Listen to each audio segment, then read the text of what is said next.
thought that a movie that was based off of a musical, based off of a book, based off of another movie would be such a hit. And in today's video, we're going to be talking about why Wicked is so good.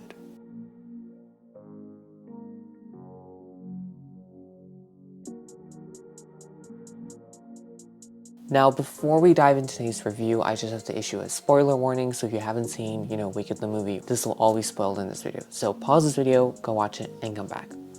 I think one of the first things you really have to appreciate about Wicked is the world building. I felt like they did a very good job when it came to the costumes and the sets. They all really stood out and made the world feel very dimensional, and also the costumes indicate the future of where these characters are going to go. Particularly if you look at Elphaba's costume, Glinda's, Box, Nessa Rose's, Fiero's, they all have indications of where they're going to end up in the future. The silver slippers and the witch's hat that Elphaba wears at the Isles Ball, or the little toy wand that Glinda is playing around with that is a prediction of her future of becoming Glinda the Good. And also what I really liked is that they actually built sets. So many times nowadays there are movies that just use CGI and very minimal, set design and set. So I really like that in this film they tried as much as possible to use like practical sets.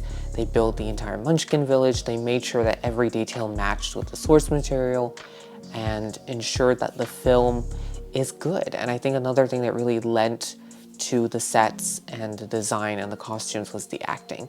I really felt like, the two standout people are Cynthia Erivo and Ariana Grande did a very good job playing Glinda and Elphaba, particularly when you meet them the first time after No One Mourns the Wicked. They do such a good job of going from this enemies to friends arc, and you see how they change and push each other and challenge each other and develop as characters by the time we get to Defying Gravity.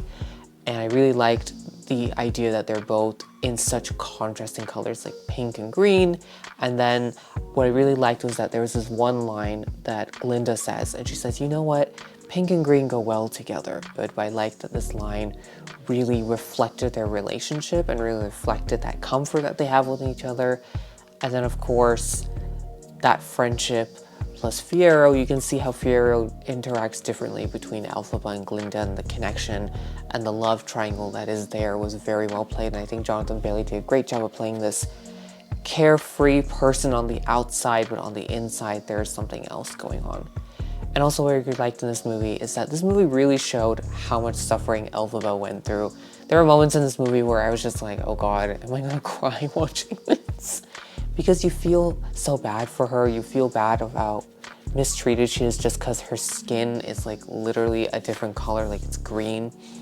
And you also feel bad for Nessa Rose, who's had to similarly suffer because of who her sister is, which is none of their fault. Like, they just ended up with two really bad things that the world hates. One is disability and one is having a different skin color. Bombastic side-eye.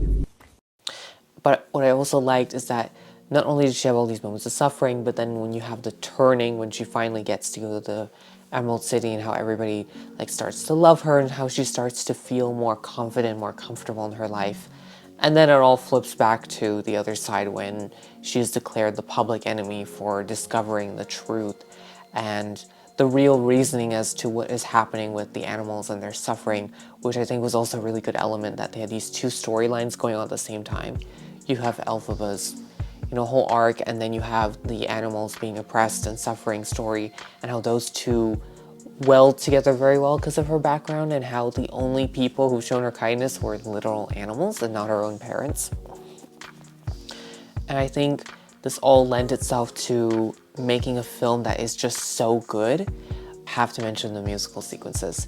This film could have very easily felt cringy and bad, because sometimes movie musicals don't do a very good job of balancing what is the classical film storytelling and musical elements, and sometimes they're kind of separated, like olive oil and soap, if you will. But in this film, they were very well congealed together. They really picked the songs that really developed and furthered the story and ensured that they felt that way as they do in the musical. They could have very easily just put them on the surface and kind of just had them there to, move from scene to scene, which some musicals and movie musicals unfortunately do in this world. And I believe that all of these elements, whether it be the costume design, the acting, the musical sequences, all together came and made a movie that is just so spectacular and so good. And I hope you guys enjoyed today's video. Please be sure to give it a big thumbs up. Comment down below your thoughts. Do you like Wicked? Do you hate it? I would love to hear what you think.